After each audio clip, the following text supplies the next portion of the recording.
We can collaborate. Okay, we're married. Let's do it. I just think that I've known him longer. Then you do it, Miss Confidence. Okay, 2014 is the year. I know. I was 2012. So. I was 2011, actually. Yeah, true that. Okay, yeah, well, then he you was win. there early on.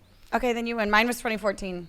Okay. Well, welcome to the Moving Mirror podcast with our guest, Tony, who I've known a lot longer than Alana. And we go way, way back. Tony is an influence in the business industry, in my life. And now we're working out so much, well, we're starting to, and our overall health life, but making waves in the fitness industry, in the boxing world, and the business world. So welcome, Tony. We have a lot to go over. I'm excited. And yeah. Thank you. We have a lot to go over in a little bit of time. Yeah. Yeah. Let's do it. Because I feel like you've We can had crunch such this. a big career, such a long career, a successful career. So let's just jump in right at the beginning. How did you get started? Why boxing? Why was that going to be your passion? Tony? Yeah, who is Tony? Who is Tony? That's a good question. I ask myself that every day because I'm constantly reinventing myself every day I walk in here to the gym. As y'all know, running a business, you're just constantly making adjustments every single day. Why did I get into boxing? I always tell the same story about one of my good friends being bullied at once upon a time back in Houston, where I was born and raised. Streets were rough, so you kind of had to get into something to where it gave you that confidence to protect yourself when you needed to.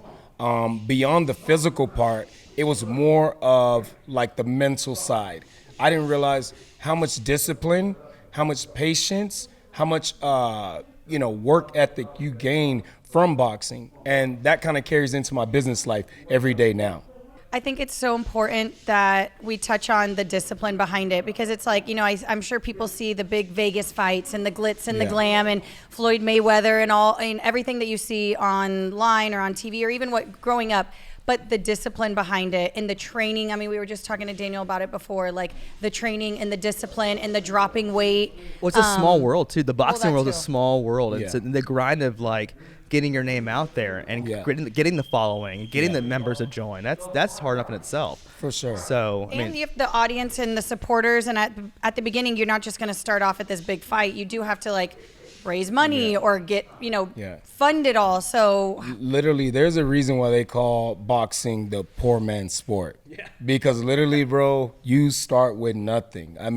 Now you have the Jake Pauls of the world and, these marketing masterminds that are able to, transition into the sport very easily because, they got millions and millions of followers. So it's easy to parlay that into some money, some cash. It could have been anything. They could have been doing world-class soccer and, still made money. they already have off a following. of it, So Right. But boxing became the vessel. So for a guy like me, when I started, bro, I remember for years, I didn't even have my own first pair of boxing gloves. You walked in and whatever was there, whether they were sweaty or bloody or snotty, just used, you slid them on. And it was the same thing with the hand wraps. I remember going under the ring to try to find 2 hand wraps that matched.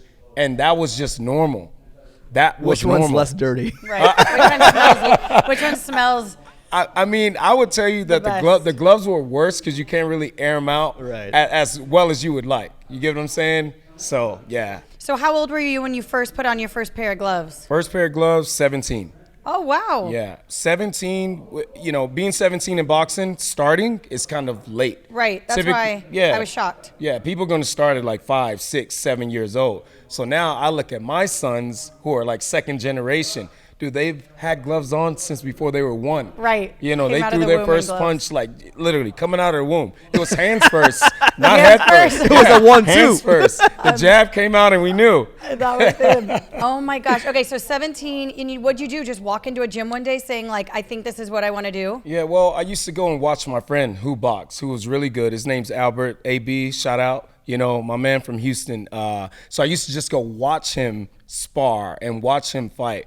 And then the coaches always would see me there. And, I was in shape because I ran track. That was one of my first, my pastime, my first love of sports. And then from there, I went into basketball. Then, the growth spurt kind of ended, I was going to say, Tony, you don't look like a basketball player. I'm not going to lie. It's all good. I could jump higher than you could, than you probably think. But anyway, that didn't pan out. So I figured, I was like, let me get into a sport to where height doesn't matter. you know, and the coaches would see me on the side. Long story short, they're like, dude, you come and you watch all the time.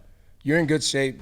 Put on some gloves one day. Let's see what you got. Let's see what you got. And it's kind of like ignorance is bliss in boxing, because I didn't realize how dangerous it was when I started. I didn't realize how bad the punches could hurt, even though I had two big brothers that we would go at it, this and that. But this is a real thing. So that ignorance allowed me to have like almost a false sense of confidence going in. So I went right into sparring. I came up in 3rd Ward, Houston. If you don't know where that is, that's like an area in Houston that you don't just, you know, it's not La Cantera. Yeah. You know what I'm saying? So, I mean, they threw me right in there, and I got my first taste of it, and you just kind of fall in love with it. It's kind of like a counterintuitive kind of thing. It's like, man, it's painful, but it also draws you in because of what you feel like you get out of it on the other side. Is it the process, the discipline of having to go work out so many times a day or a week, and then waking up early, eating the right foods? Like the process of discipline and doing that over and over again is what I felt like I seek towards. And at 17, I feel like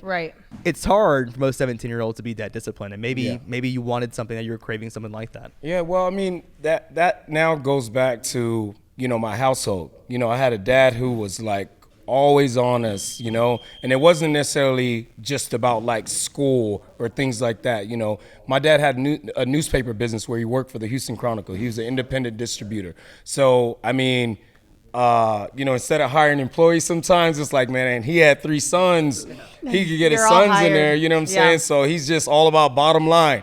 So anyway, we weren't getting paid, but we were getting paid in the lessons that we were learning. You get what I'm saying? Right. So for me, that hustle of like working at night and going to school during the day many times, like it was easy transitioning into boxing with the repetition of like very, very boring things. Because that's what most people don't like. They don't like to have to do things in repetition that don't excite them. And boxing is one of those sports. And that's why you see typically like a lot of gyms that are like super packed. There's a lot of people because it's exciting and there's lights and there's this and there's that. Boxing is one of those things to where like if you really want to excel in the sport as a fighter, you're going to have to do a lot of things that a lot of people don't want to do. But at the same time, that little degree of separation is what makes it special. And that's what kind of like pushes you and propels you forward at some point. It's like, I want to be this much better than you, because it's all it takes. And it's the same in business. Well, and that's what you and I were talking about. Tony and I have the best conversations when we work out. You and I have talked about, we've compared notes. We work out hard too. Yeah, we do work out hard. Yeah. We do work out hard. Tony's on the opposite side of the room when we're working out. So right. And you know, David's like, I need somebody yelling at me, telling me like, get your butt up and do it. And I'm like, no, I need Tony to be like, it's okay, you can have a water break. Well, no, to be honest, so Matt, my coach in the mornings, he is always like pushing us and all this, but he's not much yelling, but he's pushing us. But what motivates me is his Instagram, you know, Black Stallion's Instagram, seeing everybody work out. I gets me motivated. I want to come back and do it again. Well, mine is like, well, I was gonna say Matt's yelling, but he just has the beard. It's you can't quite see the facial expression. Muffled. That's all it is. Yeah. But he's yelling under there. I need a hard coach. Like, and don't get me wrong. Hello, I'm getting coached by Tony. My thing is like a little bit of compassion. He's like, you know what? Give yourself a water break. Instead of like, you took a water break, 20 burpees. Like, I would be so turned off by that. There's two different people. There's ones that just want to be told what to do, and there's ones that join the military need to be yelled at in your ear. Like when I was in high school, there was whistles in my helmet. There was a coach in my ear. Like and I needed that. That's what pushes me to do it. So different people. Well, we do have, okay, well, going back to it, we have some really good conversations when we're working out. And we were talking about it today about like getting comfortable with being uncomfortable. So many times people don't want to do what's hard.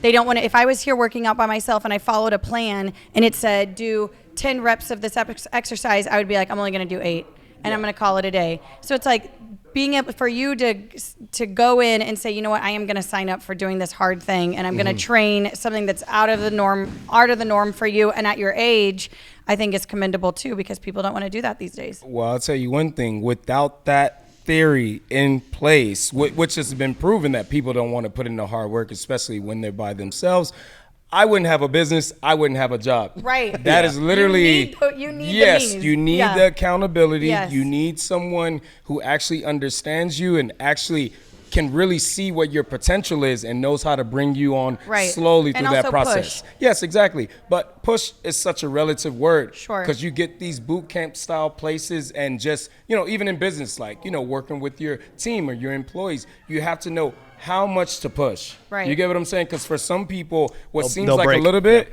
is a lot, and it'll break them, Yeah. and vice versa. Some people are a little bit more, have that higher achiever, just gene in them. So you got to give them a little bit more responsibility, and they're Right. okay having that, self kind of intrinsic motivation and being a self-starter. I want to know where the transition was from being a fighter at 17. When were you like, okay, I want to run a business. This could be something big. I want to start a movement in the boxing San Antonio, at least. But like, where was that transition? Yeah, I mean, for me, when I moved to San Antonio from Houston in 06, I just came out here to go to UTSA. Like, literally, I wanted to join the track team and do that and just pursue my degree. But, once again, I feel like everything goes back to my upbringing.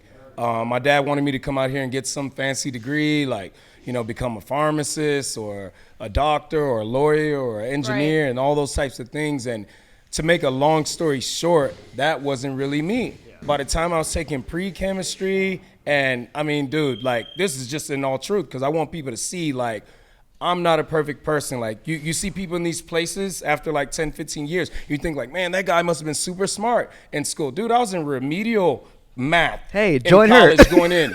Yes. I swear I took remedial math all 4 years. Yeah, seriously. Like, she said she was take it. You take it next week or what? You still in it? Yeah, probably. I still am. I have 1 credit left to graduate. yeah. Just kidding. No, that's I have how my degree. that's how real it gets. Like, No, 100%. you have to Not for realize, everybody. yeah, seriously, like, not everything's for everybody, and you have to realize at some point what your strengths are, and be careful not to push too far down the road that you don't belong on. Like, imagine me as your pharmacist. Like, Hey, I'm not saying you couldn't do it. yeah, I can't see it. Yeah, it's not that I couldn't do it, but it's just kind of like you may have, I don't know, when it's supposed to be a tenth of a milligram, you may get 1,000. Yeah, Hey, exactly. no biggie. Hey, let But- me know how that works. Yeah. Let me know how you feel, and then we'll adjust. Exactly. We'll adjust. I mean, Right. I'll come to your funeral and we'll talk about it. Imagine. Yeah. So anyway. Just knowing when to stay in your lane and discovering what your lane is. Yes. At some point, you have to be able to stand up for yourself, whatever the course may be. Some people get pressure from parents to be a certain thing. Sure. Some people, it's kind of like you're on your own, but you're not sure. And maybe it's Instagram. Social media is such a big thing now, to be this or be that. So for me, it was kind of like, man, I found that love for boxing because I'm the type person, like, I had the ADD thing, the ADHD thing, and I could not focus in class, especially, at UTSA. No knock on UTSA, but the classes were very big. Yeah. 250 people in some classes. When I would take tests, it was like I could only hear the pencils or the scantrons and the 100%. Y'all are very papers similar. turning. We Like, always have such good conversations when we work out. Bro, I'm dead serious. Yeah. That's all I hear. But for some reason, one day I had to finally, like, I was like, okay, it's like come into myself, like, terms with myself. Had to say, why is it that you could focus when you're at boxing? Like, I mean, we're learning so much at once. 1, 2, 3, 4, slip, roll, and somebody's throwing at you. Everything's coming at a high pace, and I could lock in. But in class, in these Because you weren't books, interested. I wasn't interested. Wasn't your passion. But to make a long story short, by the time I got to my 4th year and I really got into my degree, which I ended up graduating with business management from Texas A&M San Antonio, what I realized is the more interactive stuff, to where we worked in groups and we actually had a project where Right. we were doing like actual practical, real application, real world application. All of a sudden I was the best. I Yeah. wanted to be the team leader. I Yep. could organize and put things together. Like, dude, Oh my all the energy, I gosh. could feel the energy That's in us. the room. And Yeah. I could put people in the places that I feel like they would excel the most, and the same for me. And then it was like, dude, all of a sudden I was an A student. Game over. Yeah. Right. That's so, awesome. So then where did you first get started when you were like, I want to own a studio, a boxing gym? My bad. So that was gym. kind of the next step. So the whole time, well, actually, not the whole time in college. I wasn't a personal trainer. When I did become an official trainer in 2011, it actually happened by accident. I used to work in insurance, right? Random, right? I can totally see you doing that. Yeah, I know, right? With the suit and tie. No, that's why I didn't wear a suit and tie today. I'm just, in my element. So long story short, I was actually applying to an insurance job when I got the offer to become a trainer. So Michael Grossman, the old owner of Champion Fit, way back when in 2011, he was the president of the insurance department at the Bank of San Antonio. So I applied for that job. Guess what? I didn't do it the traditional way. I didn't go through a portal and say, hey, I want this job and do 1, 2, 3, 4, 5. Here's my application. Here's my application. I actually emailed straight to the top. I went straight to the president, cold email. One of my like secret passions and talents is writing.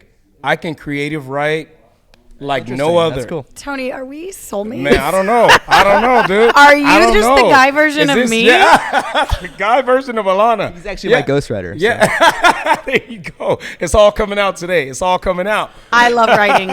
Who are you? Yeah. Okay, so, and that person was... Michael Mike. Grossman. Yeah, so he turned out to be the owner of a boxing gym. Of all things Right, and that's places. fate. That's fate. You talk about like that's got to be like one in Sure. a billion, dude. Like, Well, I mean, and what are the odds of him? I mean, aside, it's okay for big executives to have like side businesses and, Yeah. and investments and stuff, but like the odds of him owning a boxing gym is just like you said, it's like crazy. 1 in a million. And that conversation coming up in the interview, because Wow. this is what happened. I was actually making weight to go to the preliminary for the Olympic trials in Colorado. This is in like 2011. And so I was cutting weight so bad that I was like worried about like, being coherent. So I told him, I was like, look, man, I'm a little dehydrated because I have this, but I will be at the interview. So I show up and then he's like, hey, what's this about boxing and this and that? And then long story short, turned into a conversation about his boxing gym. And then, he was like, hey, interview went great. I went ahead and went to compete, and then I came back, and then he was like, hey, I don't quite have a position here yet at the insurance spot, but hey, you should come check out my gym. And then literally the rest was history. So I want to know why, and you don't have to give his whole backstory, but just in long story short, why did he own a boxing gym? For him, he had a passion for it. Being, an executive, he wanted to work out. Way to release. Way to release the stress. And at the same time, like, he was very passionate about fitness, just in general, and boxing. He was good friends with Jesse James Leha. Got that's it. right, Okay, yeah. so then that now brings us to the former gym. Yes. Can we name it? Yeah, sure. Okay, Champion Fit. Yeah. That's where we met, and that's Uh-huh. where you had Yeah. met as well, or y'all had all worked out. So I started in 2014. I had just gotten into... Keep note, though, we weren't even dating at this time. This was Yeah, like... I'll also talk about Did faith. y'all know each other, though? or No, what we was the knew each deal? other, but High school together. I didn't know Okay. she was going. I Yeah. think maybe I saw Maybe it just one social time. media, Yeah. like on Yeah. not MySpace, Facebook. Yeah. But yeah, so I had just entered like the corporate world, and my office was right across the street. And I saw this boxing gym, and I was like, okay, this could be something really cool. It's a great way to like release stress and energy. And I just got out of a long relationship, and so I was like, okay, this is a really great way to just kind of like, Okay. You saw my face. oh brother, All right. I did. Okay. And I was like, this will be just a really great way to focus my attention. And I just graduated college. And so I did it, and I started to recruit friends coming with me. And ironically, as I was Yeah. driving over here, I was checking my Facebook, not driving. And in 2015, I'd posted a picture at the gym, and Oh, it really? popped up on my memories. Oh, dang. And I remember I loved the class so much that I would do 2 of them. Yeah. I would do them 2 classes back to back. Yep. And we still kind of keep in touch with some people that went there. I remember that I met people there that I still keep in touch with. And so I just remember waking up and going on the Saturday morning classes and Yeah. the after Well, work that's where I classes. met Used to Tomasa. kill it. I met Tomasa boxing there, and that's kind of where. And that's where I knew Tomas too. Yeah. And then he would invite me to the evening and luxury events. And Yep. then that's how I started to network with people in real estate. And then one thing led to another. It's like, Yeah. it's a whole thing. And so boxing brings people together, I think, Yeah. is the moral of this story. It's like an intellectual watering hole yeah, of it's like sorts. fighting helps. It would, and Yeah. honestly, it was like the best shape I'd ever been. Granted, this was way before kids. I was in my Yeah. early 20s, so I had a better starting look, but I really thoroughly enjoyed it. And then, of course, there's some changes. And then you separated and you started your gym at Yep. Elon. So let's talk Yep. about that, because I know that was like kind of right around COVID time. Yeah. So I opened my gym up in 2017, actually, a little bit before COVID, but we were just getting to the point to where we were getting a stride. So imagine, like, everything's popping. We're getting our name out there. People are actually calling and not asking for me by name, which you would imagine, like, man, Yeah. I want to be so popular. Well, no, you can, bro. You can brand it. Yeah. Yes, it was all about the brand. I just Right. need people to call BSB and just love BSB for what it is. So we had Right. got to that point. So we actually had started to establish a brand. Boom, 2020 hits. We all know what happened in March. Gyms were like one of the first things to be shut down Yeah. Yeah. with COVID. I immediately pivoted. I started going house to house as safely as we could operate, because we didn't have really much information it was just kind of like everybody be very scared. So you kind of played it, as well as you could, as well as you knew to do. So I would come to the bottom of the driveway and I would just be like, I just picture you yelling with like a megaphone. Pretty much. That's pretty much what I was doing. And they were doing personal training just from afar. So whatever families were in their little pods, I would train everything from the dad and the mom to the little kids were there. Everybody was trying to stay active. That's awesome. And I would just go house to house, dude. And I mean, when you really look back on COVID, it's like being active was one of the most important things that you could have done for like your heart health, just cardio overall. So but yet they almost like unencouraged it and overlooked it exactly because they were like, well, don't leave the house. Yeah. Now you have to wipe down all your Amazon groceries. boxes that come. It's like do It not got leave wild. outside. It's in the air. It's floating around. It's like, but you're right. They overlooked it, and but in the beginning, nobody knew what it was. I mean, so, for gyms, there was no. For gyms, it was like, no, you're closed down. Yeah, I'll put it like this. Well, for 'cause you me, were sweating. Whenever I feel sick, even with the most basic thing like allergies, I feel like movement is the best way to diagnose because you feel it when you move. But when you don't move, it's kind of like, all right, my whole body hurts. Am I lazy or am I just exactly? You'll see when you're all of a sudden your VO2 is, you can't do things that you would normally do without your heart rate elevating like crazy. Right. So anyway, I was a proponent of movement, but safely. So I would go house to house. But the problem was what typically we could do in like three or 4 hours of operations in the gym with people coming to us took like almost 8 to 12 hours because of the commute between home. So I had to like map it out to like, I'm gonna hit up Dominion, then I'm gonna hit up somebody over here at La Cantera, then I'm gonna hit up, I forget all the names of the neighborhoods, but anyway, and Aqua,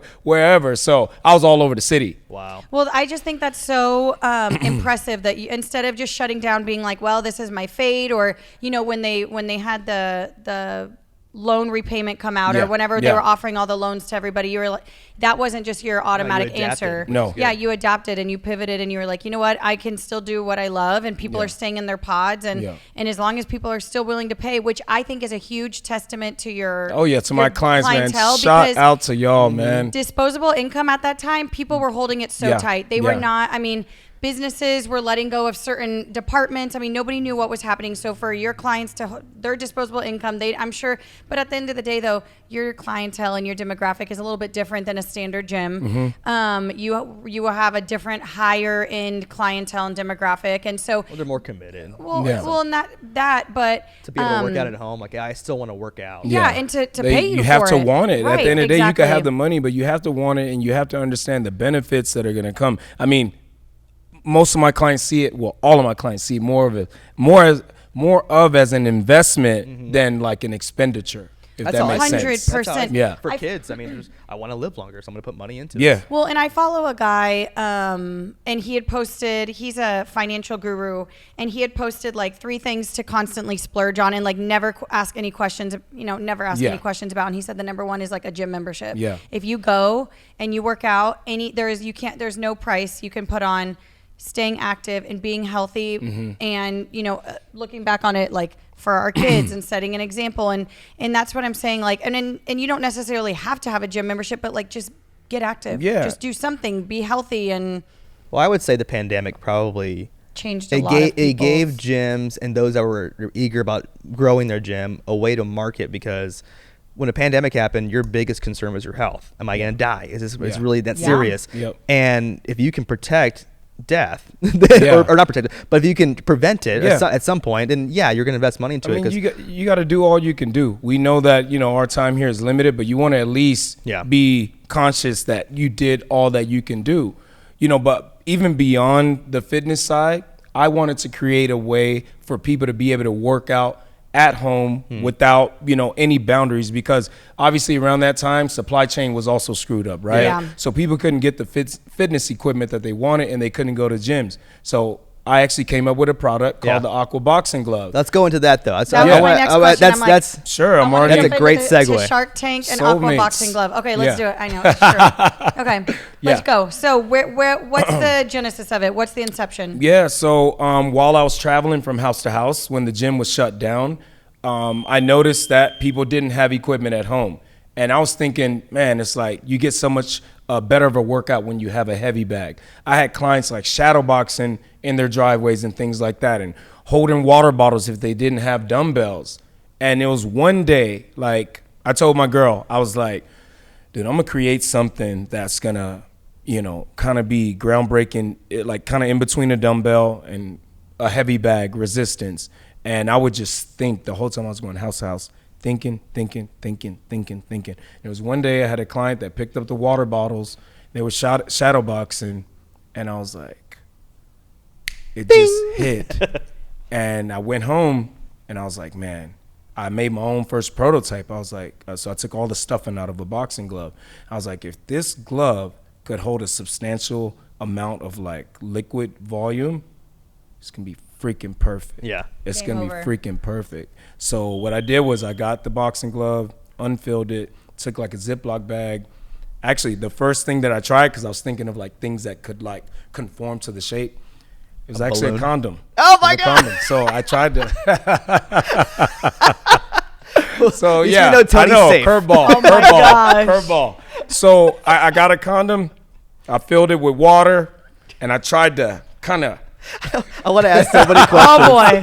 I want to ask so many questions. We're gonna Hey. have to update this podcast that says like rated R. Look, just it's contraceptive, Right. You know, It is what it is. So What were the best brands, would you say? Stop. I can't even remember what Tony it was. can't answer that because he's 2 kids. Yeah, got 2 kids now. Got He 2 wouldn't kids. know he has 2 Yeah. Yeah. So I tried that. That was a big fail, big fail. I ended up getting a Ziploc bag, like one of those gallon bags, and I filled it up. Shout out Ziploc. Yeah, shout out Ziploc, all love.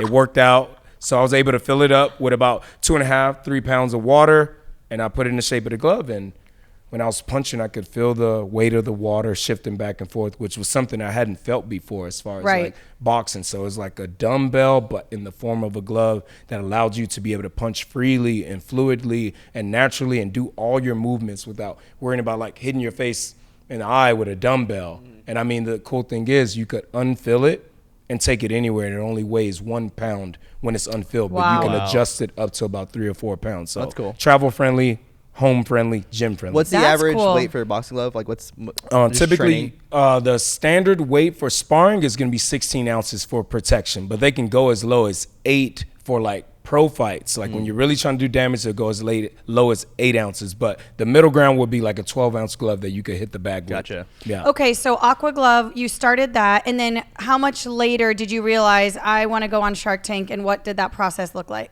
Yeah. So first thing I did was call my lawyer and get the patent process started. Well, the search to make sure there wasn't anything else Similar. out there similar like that. There were a couple things, but not even really close.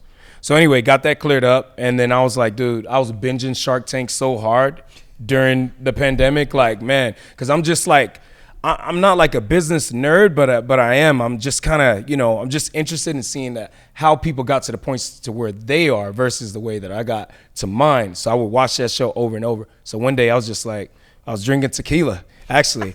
As just every sitting great there. story starts off with. Exactly. I was drinking tequila the day I made the glove. So anyway, Wow. Okay. yeah, I was What just tequila, sipping. what tequila was it? So we got tequila, I we like got condoms, G4. Yeah, I know.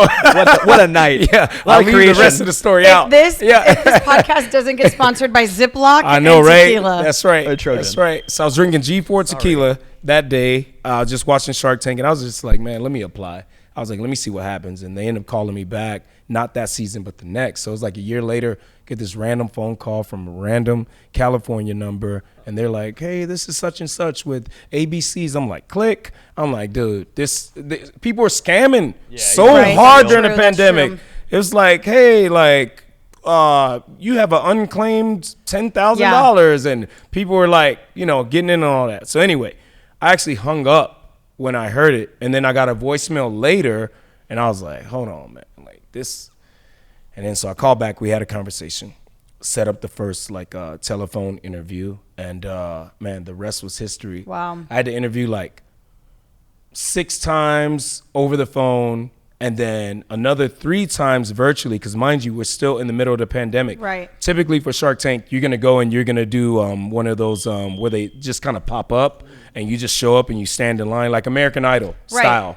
And I would imagine in person, you get to really let your personality out a lot more. So it was very challenging having to just do it virtually, you know, through a freaking computer, Zoom, Zoom and things like that. So I was really bringing it like super like enthusiastic and energy and just. Were they interested in a lot of the business parts of it? Or were they more interested in like you're passionate about it and what's it was more the backstory because I was in prototype Ziploc phase. Like luckily I got past the condom phase to get to Ziploc because that would have been like, dude, all right, I don't know if we can show that on TV.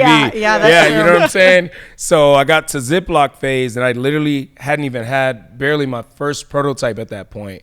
And then finally, when I got that done, they were like, okay, this is something we can move forward with. It's legit. Right. You're not on the inception phase. Like you do actually have a product. Exactly. Right. Exactly. So I told them straight up, I was like, look, I have no sales, but I'm in the process of going on Kickstarter. End up going on Kickstarter. Within 30 days, we raised over $40,000. Wow, that's awesome. Let's go. That's awesome. What were you originally pricing them at? I was pricing them at $99.99 for like pre-sale, pre-order on Kickstarter. Which I feel like is low. Yeah, it is low. So actually, for a specialty boxing glove, you could price them as high as $199, $299. It really just depends on how well you've established your brand and like the efficacy of your product. So that's the process that I'm in now, testing it on athletes from football to NBA to you know to professional boxers and our clients that come to the gym. Everybody, we want to make sure that this is like a consumer product that's been tested, tried and true from the bottom to the top, all levels. Now the aqua bag, is that separate or is that? Yes, so that's completely I asked that separate. question too. I was like, is this your product too? He's like, no. That would be freaking dope. And I could imagine their story is kind of similar to mine because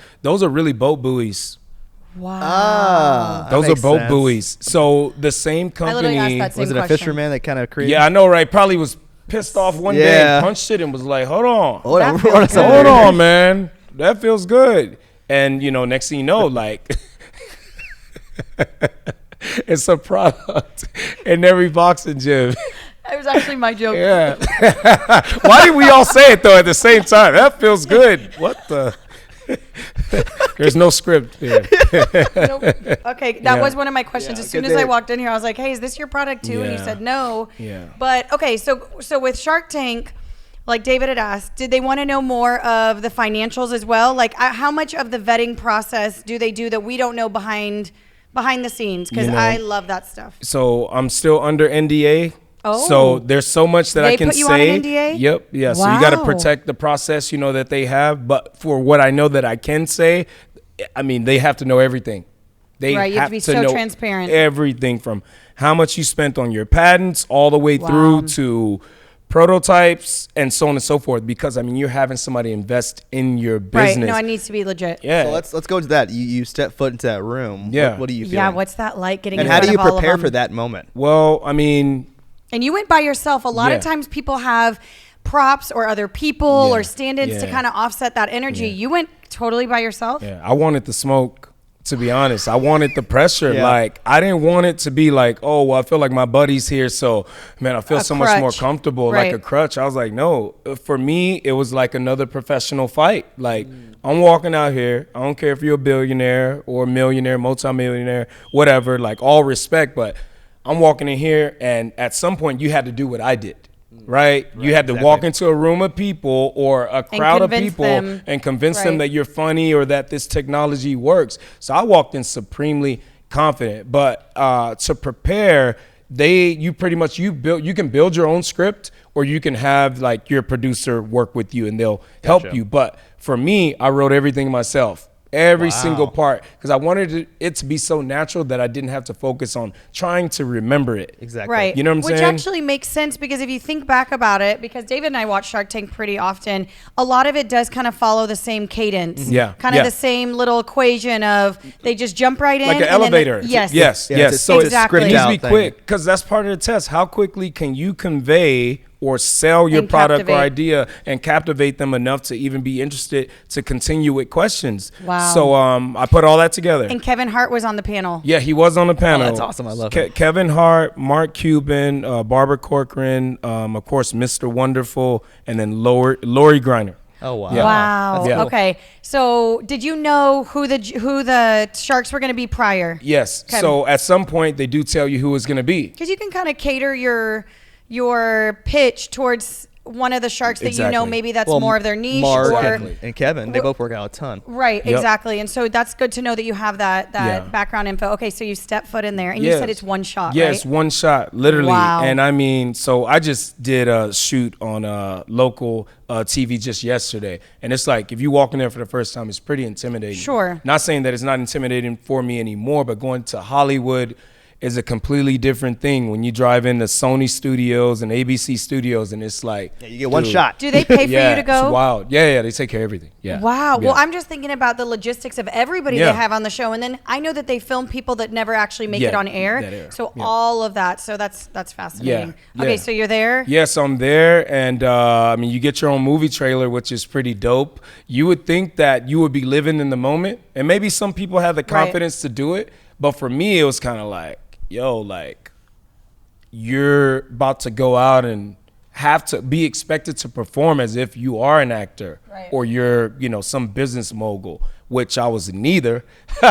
You get what I'm saying? Yeah. So I was literally in my movie trailer doing what I know to do best before I go into a hard situation. I was shadowboxing. There you He's go. like, I was crying. I know, right? For real. I was crying in a corner. Well, in my mind, I was, Wow. but my way of like getting it out was Did you like, bring anybody with you? no, couldn't. We were in the pandemic. Oh, that's right. And Okay. if you caught COVID on the way, you're out. You got tested over and over and Man. over. Yeah, okay. so Pressure. a lot of pressure on everything. So long story short, to really cut into it, so you walk out, you watch the show, and there's music, right? So it's all entertaining. There's no music. Silence. You're complete silence. So you walk out, and everybody's just staring at you, just like like you see when you watch the show. They're just watching you. They're filling you out, and they're trying to see where your confidence is. If you have it, if you don't. I just walked out like a ring walk, like a fight. So I almost had Love like it. the perfect like parallel practice. So I had my boxing robe on and had my gloves on. I'm smacking my gloves together. I'm excited. I come out, I beat my chest, and then I just focus. Then they call my number. I'm like, hello everybody, it's Tony the Black Stallion Adeniran from Houston, Texas. Like I'm like bringing it Right. like I know it. Yeah. Dude, I don't know a damn thing. Like I'm up there just like literally just trying to be in the moment. Right. But at the same time, you're trying to deal with all these emotions and feelings, but you have to remember your freaking lines. You have to. There is no other take. Yeah, there's no like cut this. Yeah, there's no Yeah. cut this. When I think back, I'm actually more nervous in retrospect than I was in Thinking the real about it, moment. Because I'm yeah. like, bro, if you would have just tripped and fell, you would have been on the Over. blooper reel. Yeah. They won all that. I Yeah, could that's imagine. true. Like, that's just true. part of Hollywood. So for me, I was like, dude, lock in like a fight. Like, I wasn't there like taking pictures like, oh, You selfies. had that like, mentality looking, to fall back on, yeah. Yeah. It's all business. Yeah. Yeah, so I killed my freaking elevator pitch for 90 seconds, and then the questions started. If I had to say what I remember best from the episode, I just remember me and Kevin Hart like going back and forth. And like you said, I was trying to target him because I know he's like really into fitness. Right. And I used to follow his page. And I was seeing boxing, all the time. And so I was like, man, let me try to position this, for him to see if I can get him interested. And, there's no hate. It's all love at the end of the day. I was very, very, very early. I went in there with prototypes that I wasn't even sure Right. if they were going to work. Like, it was like, But they had to have seen some sort of potential because I feel like they could have said, hey, you know what? Come back in a few years when you Yeah. actually have numbers or Exactly. sales or anything. So they had to have Yeah. seen potential, and they had to have known that there would have at least been a shark there that would have Yeah, thought, potentially. hey, right, Yeah. let me get in at ground level. Lori's Yeah. all about like getting in at ground level with certain things. she was and- super sweet, and she was very knowledgeable. Like, she asks, other than Mark, she asked the best questions up there. And it wasn't like it surprised me. It was just more like refreshing that she Right. took the time to really see, like, how did you get here? How much did you spend on prototypes? Do you have a patent? Those types of like very like informative and insightful type of questions versus like just coming out and just trying to knock me out Right. from the gate. Right. Because I understood that I was coming in with prototypes, and I was perfectly fine with the potential outcome that they could have laughed me out of there. But I feel like anyone in a position like theirs understands that you're gonna start somewhere. Absolutely. Like Well, literally. that's also their value, is to help guide And the get in rest at of ground that. level Yeah. as yeah, well. Potentially. But then sometimes you see the episodes where somebody comes on there super humble with the idea, and they get freaking berated. It just Right. depends. So Well, that means they had a dumb idea. yeah, maybe. Well, some of them I do think they don't, they're just not thought through. Like you Yeah. and I will watch it and we're like, there is a huge hole in that Yeah. process or in Yeah. that business or whatever, as if we're experts, but Yeah. they obviously had to have seen some sort of potential. So are you allowed to talk about the outcome of that? Yeah, for sure. Episode? Yeah, because it already aired. Now I could talk about everything. I mean, at the end of the day, if I had to just put it in order of who went out, I think Barbara went out first because, I just can't see a world where that would be her. Yeah, like, it's all good. She's all into real estate. That's cool. Right. That's her thing. She doesn't really mess with anything that's not her thing. And then after that, it was Lori. So it kind of almost went like a cross based on how they were sitting. Lori was very like into it, but then was like, hey, you're very early, but I know you're going to do it. And then Mr. Wonderful, if you watch the show, he don't play. He wants everything from you. Yeah. He wants. Yeah. You know what it reminds me of? The Vice President Mike Pence Oh yeah. when he That's had the exactly fly what on I him. thought of. Okay, sorry. Sorry, Yeah, Pence. but he wants everything from you. Yeah. Oh, yeah. yeah, So yeah. I joked about that in my elevator speech about him, wanting the royalty and whatnot, and he chuckled. But he was really cool because he had an opportunity to potentially just embarrass me. Because look at how Right. He could have, successful right. he is. He could have just said that, what he likes to say is, you're a cockroach, and take it behind the barn and shoot it. And they're up there like, oh my God. So no, he was actually cool. He was like, look, Tony from Texas. He remember where I was from. He's like, I like it, but it's just Too too new. risky. It's too new. It's too early.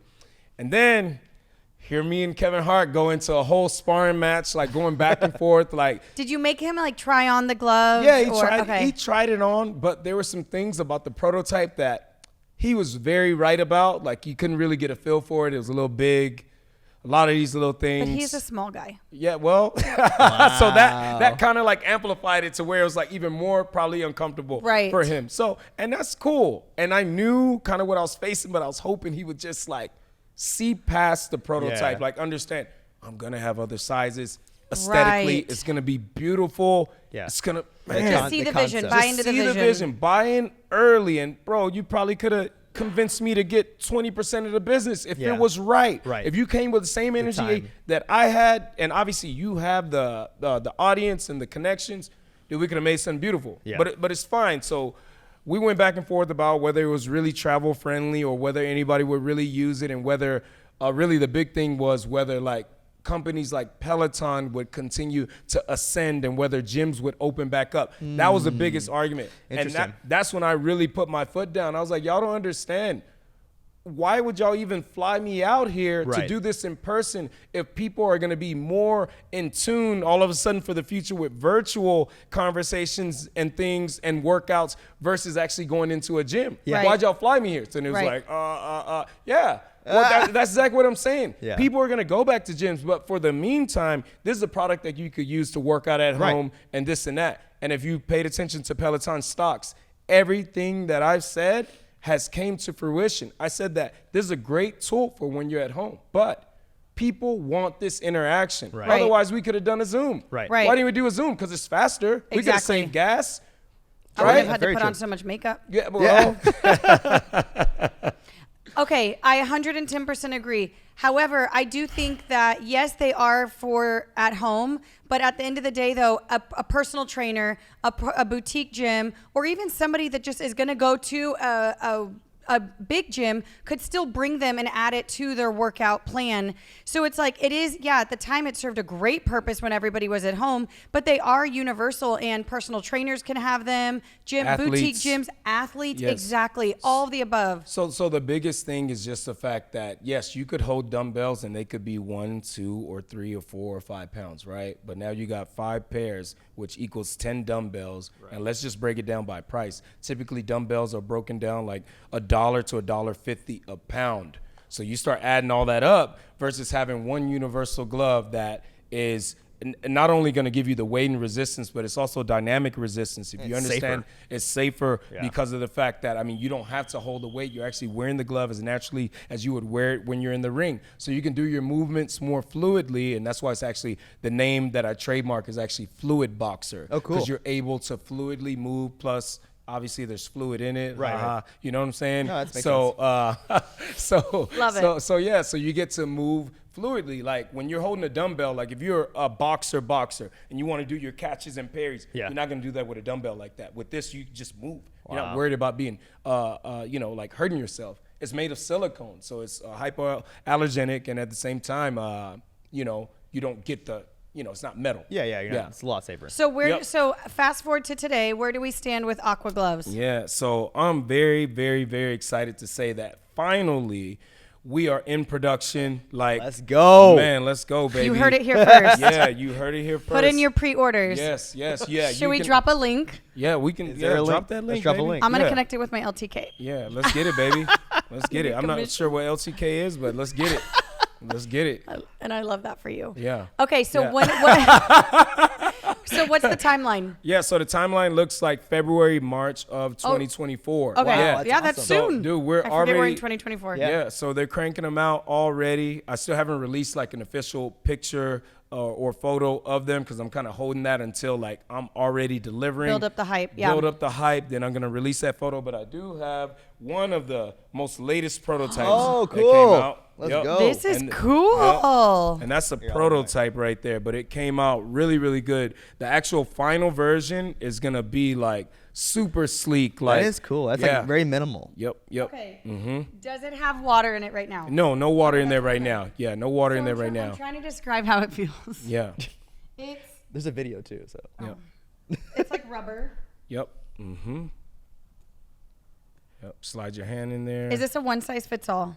Yeah, so it's a one size fits all, but we're gonna have other sizes, like smaller sizes. That was just when you're making prototypes, you actually don't want to try to match exactly what you're gonna be releasing. It's just more of like testing out, making sure that it works, it's not gonna leak, and things like that. So so I'm very excited. It's gonna have color, so we'll have that aqua blue on all the logos and things like that. Yeah, it's going to be dope. It's going to be dope. Very, very excited about it. And, I mean, when you think about all the time that I put in it, it's almost 4 years now. Yeah. And I was thinking that this was something that was going to take, like, by next year I'll be a freaking millionaire just raking in cash. Like, no, it takes time. wow. Screws. Yep, so that's screws. So you'll use, like, a quarter or, we're going to have something that comes with it. Any water And we in it. just, any Hose water. water. Yeah, hose That's water, cool. tequila, whatever. And you can do as much or as little water. Yeah, as much or as little. How And will you know the weight? You don't. yeah, so it comes with the actual measuring bottle. Yeah, it's like a sports bottle that comes with it. that's fine. So, and this is the thing. There'll be a lot of obvious things to people when you get it, like, oh, well, why didn't you just have a gauge on the side? Well, it's the same thing with like an iPhone. Every time they update and they release a new one. So we have to start with version 1. And then slowly we'll keep engineering, and then we'll build up to the point to where you just fill it up and you can see exactly how much is in there. I love it. So Are you gonna have them here? What's that? Are I'm you sorry. gonna have them here? Oh yeah, for sure. We're gonna have a whole aqua boxing glove class. Let's go. And another thing cool. that they didn't see in the vision whenever I was on Shark Tank was the fact that, dude, there are so many boxing outdoor fitness workouts to where, like, think about a business like Camp Gladiator. They go out there and they try to put workouts together in parking lots, and people got to lug out dumbbells and kettlebells and things like that. This is a one and all class. One-stop shop. Like, dude, so I'm freaking excited to bring it to market. Congrats. This is Oh awesome. my Yeah, gosh, I thank love you. it. I appreciate it. So I then appreciate it. next after that will be trying to get them like an academy, or you want to keep it real boutique and online? Yeah, so I'm looking to start, direct to consumer online because that is typically how boxing, products are done. True. Yep. Because boxing is slowly kind of becoming a mainstream sport, but not quite. It's not the same as like going and buying a basketball at academy. Usually you're going to be a part of a boxing gym that is going to furnish them for them, just like I sell gloves here. So that kind of takes the middleman out of the way for retail, to where we just wholesale directly to boxing gyms all around the freaking world, which lessens and makes it easier to predict our inventory. And then they're getting it directly in front of the consumer for us. So that takes out a lot of the marketing. I love it. So all we got to do is prove it out.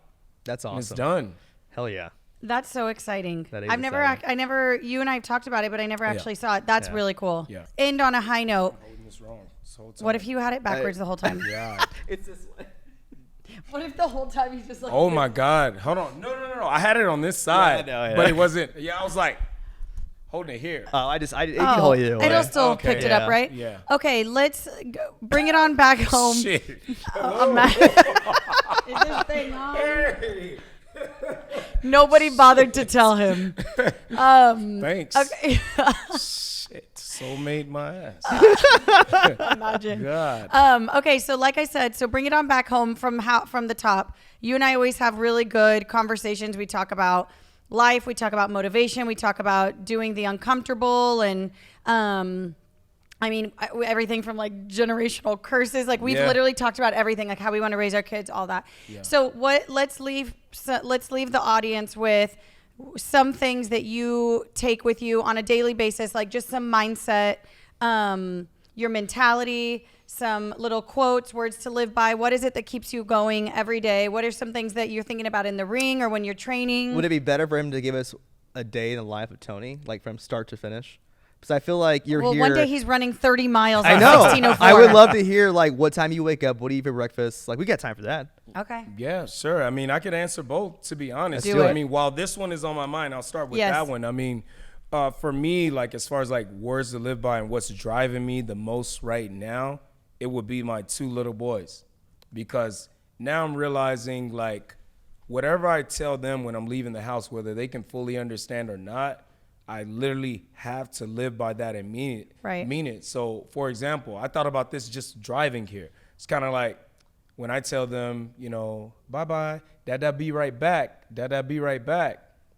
It's like you better be going to do things that will allow you to be able to really come back home to your kids. So it's kind of like for me, staying focused, staying in routine, only focus on the things that are like literally productive, that are gonna, you know, bring a return of investment to my family. And like literally, I've never been so aware of my mortality.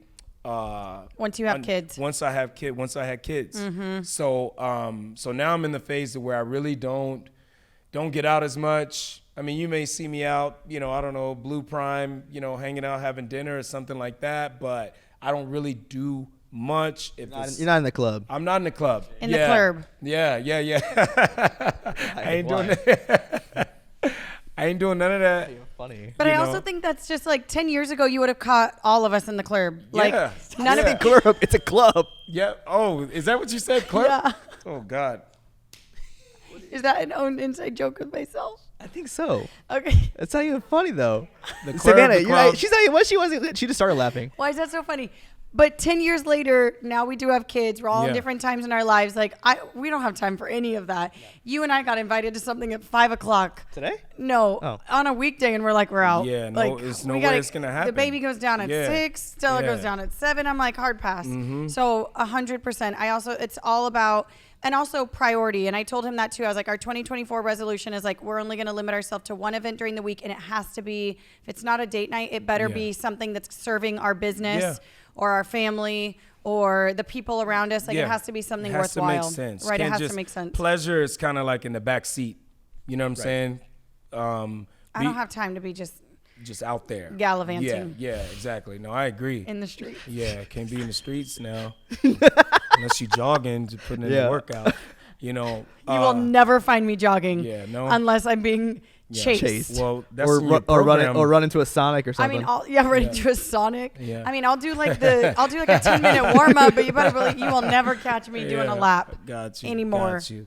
I mean, beyond that, a day in the life, you know, I Yeah. typically wake up. Well, first of all, I don't know why in my mind it starts off like me going to sleep. I stay up pretty Ooh. freaking late every night because this is actually a good Night owls. segue. My manufacturing is in China. oh wow. So the Not time by zone. choice. I try with like hundreds of American manufacturers and nothing just lined up. So I ended up going with a Chinese manufacturer that actually has been really, really good and integral in the process of bringing this product to life. And I mean, when it's 8 p.m., things are just starting to pop over there. So that's when emails start cranking up for me and virtual calls and things like that. So typically I'm up till, on average, say at least 12:30, 1 a.m. And then my first session is David's in, 6 a.m. classes here. You get up an hour before that, 5:15. I live right across the street, so it's like, Man, boom, boom. guys have it so easy. Yeah, is that It's easy? awesome. Yeah, you don't have to like do your hair and Yeah. pick Oh, out yeah, a workout man. outfit. Yeah, I'm it's quick.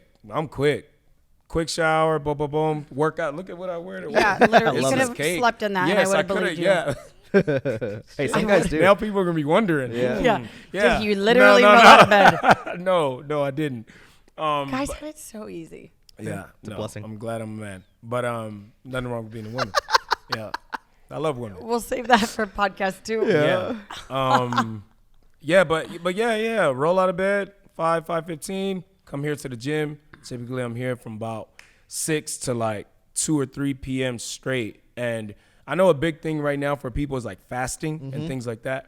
I've realized that I naturally fast. Right. Like, I don't like to eat while I'm on the job because it kind of like I'm one of those people that gets like the itis. Like, man, I need to like take a nap after I have a good meal or something. So I just stay up. I may eat a banana or something like just to keep the going. energy up, or a peanut butter bar. But for the most part, I won't eat till like You're 2, so 3, busy. 4 p.m. Yeah. What's so funny? You're so, wait, what? I just like fast forward in my head. I just picture like you just like laying down, like falling asleep. Like, I know, right? Well, I have an getting all office now. comfy. I could do it, but I don't. I just like to stay active, and I get my workout in right in the middle of the day. I have to schedule my workouts like everybody else because I take care of everybody. That's and true. can When do you easily- work out? Typically, well, I worked out right after I trained you today. Oh, okay. So when I finished with you at 12, I worked out for 45 minutes and then went home, showered, put But on even fresh, you fresh training pair of clothes. sometimes could be a workout, I feel like. What's that? Even you training sometimes is a workout. Oh, Yeah, 'cause you're doing the Active, exercises. man, you're active all day. Yeah. And that's why it's important to make sure I'm maintaining myself so I'm in the best shape to do that all day. But every day is typically with Aqua Boxing Glove and BSB, it's like 16 to 18 hour days. Wow. Which people probably can't fathom sometimes if you haven't ran a business or you're just not with that person all day. But my fiance knows. Well, when you're Shit a don't business stop. owner, No. entrepreneur, there is no off. There is an Yeah. off if you mentally check out, but there's your phone is next to you. You're always working no matter Yeah. what. So Yep. it's Well, and that's been a interesting dance that we've had to kind of figure out, just the balance and try. I mean, I get because it. there isn't one. But There that's isn't one, that's but also that's trying the to key create one. difference. It's a key difference between those that will make it and grow a business, and then they can have the points where they can leverage out and turn off the phone at a certain amount of times. But when you're starting the business, when you're growing and when you're growing the brand, you have to sacrifice that time to make that brand something. Yeah. Right.